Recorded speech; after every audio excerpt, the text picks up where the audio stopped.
Hollywood हंगामा explainer पेश करता है थंडरबोल्ट्स। ये एवेंजर्स सीरीज की 5वें मूवी है और ये साल 2025 में आई है। तो चलें बना टाइम जाया किए शुरू करते हैं आज की एक्सप्लेनेशन को।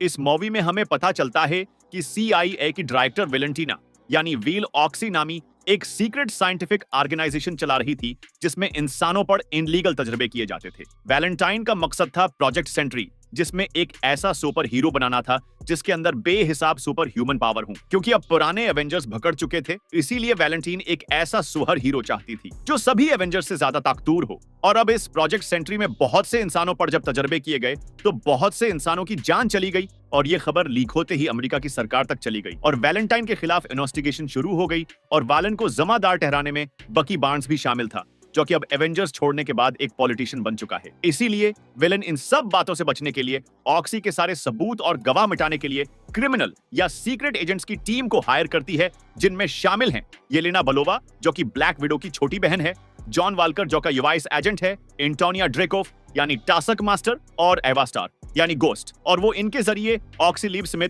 इसमें मौजूद सभी साइंटिस्ट को भी मरवा देती है। अब क्योंकि वो एजेंट एक दूसरे को नहीं जानते थे, इसीलिए वेलन उन लोगों को एक दूसरे को मार देने का टास्क दे देती है। इसीलिए वो लोग एक दूसरे को मशन समझते हुए लड़ने लगते हैं, जिसमें टास्क मास्टर गोस्ट के हाथों मारी जाती है। लेकिन तभी वहां लीव में बॉब नाम का एक आदमी आता है जो कि उस जगह पर कैद था। बॉब असल में सेंट्री प्रोजेक्ट का एक सब्जेक्ट था जिस पर वो सुपर सेफ काम कर गया था, लेकिन ये बात किसी साइंटिस्ट को मालूम नहीं थी। अब येलेना, जॉन और गोस्ट को जल्द ही एहसास होता है कि वैलेंटीना ने उन्हें एक दूसरे को खत्म करने का प्लान था, क्योंकि ये सब भी उसके सबूतों की लिस्ट में शामिल थे। फिर वो लोग बड़ी मुश्किल से जान बचाकर बाहर आते हैं, लेकिन बाहर वैलेंटाइन की पूरी फौज उन्हें मारने के लिए खड़ी थी। इसीलिए वो लोग भैंस बदलकर वहां से निकलने की कोशिश करते हैं, लेकिन कुछ सिपाहों को उन पर शक होता है। इसीलिए बॉब सिपाहियों का ध्यान भटकाने के लिए हवाई फायरिंग करता है, जिसके जवाब में मिलिट्री वाले भी बॉब पर गोलियां चलाते हैं।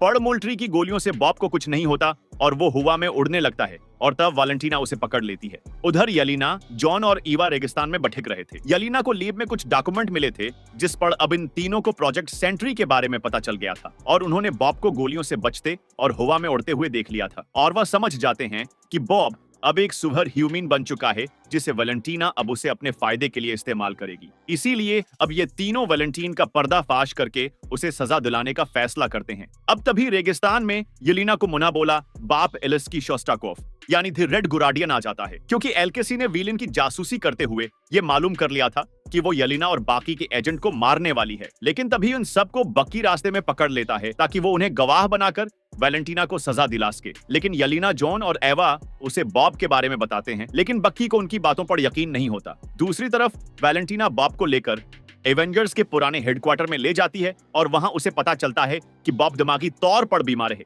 क्योंकि उसका बचपन और जवानी पुरानी यादों से भरी पड़ी है, जिससे वो हमेशा खुद को अकेला महसूस करता और वेलिना इसी चीज का फायदा उठाते हुए उसे अपनी तरफ कर लेती है। फिर वो बॉब को ट्रेनिंग देकर अपनी ताकतों पर काबू करना सिखाती है और उसे एक नया सूट देकर इसका नाम सींटी रखती है। उस टाइम वलेना की स्टंट मेल ये सब देख रही थी और उसे वेल का ये काम बहुत बुरा लगता है, इसीलिए वो इस बारे में बक्की को बता देती है। तब बक्की को भी येलेना की बात पर यकीन आता है और तब एलेक्सी भी उस नई टीम का नाम रखता है थंडरबोल्ट्स, जो कि येलेना की बचपन में फुटबॉल की टीम का नाम था। और फिर थंडरबोल्ट की टीम बॉब को रोकने वेलिना के पास जाते हैं, जहां पर बॉब उन सब पर हमला कर देता है, जिसके जवाब में थंडरबोल्ट की टीम भी लड़ते हैं। लेकिन बॉब बहुत ज्यादा ताकतवर हो गया था, इसीलिए थंडरबोल्ट्स को वहां से भागना पड़ता है।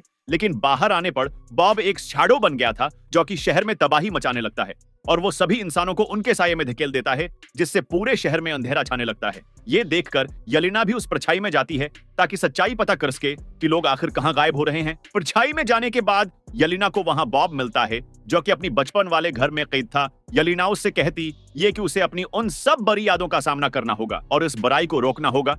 फिर वहां पर थंडरबोल्ट्स की बाकी टीम भी आ जाती है और वह सब बॉब के दर्द से बाहर निकालने में उसकी मदद करते हैं। और तभी उसकी बड़ी परछाई उसके सामने आती है, जिससे बॉब लड़ने लगता है और परछाई गायब हो जाती है और वो सब उस काले साए से बाहर निकल आते हैं और बाहर निकलने के बाद वो सब अब वैलेंटाइन को गिरफ्तार करने के लिए जाते हैं, मगर वो उससे बचने के लिए पब्लिक के सामने चली जाती है और इन सबको एवेंजर्स की नई टीम का ऐलान कर देती है और इस तरह ये लोग एवेंजर्स की नई टीम बन जाती है। मूवी के पोस्ट क्रेडिट सीन में दिखाया जाता है कि एक अनजान शिप धरती की तरफ बढ़ रहा है जो कि फैंटास्टिक 4 टीम का है और इसी के साथ ये मूवी यहीं पर खत्म हो जाती है। अब इसके आगे की कहानी एवेंजर्स डूम्सडे में दिखाई जाएगी। तो दोस्तों, ये थी मूवी थंडरबोल्ट्स की कहानी। उम्मीद है कि आपको पसंद आई होगी।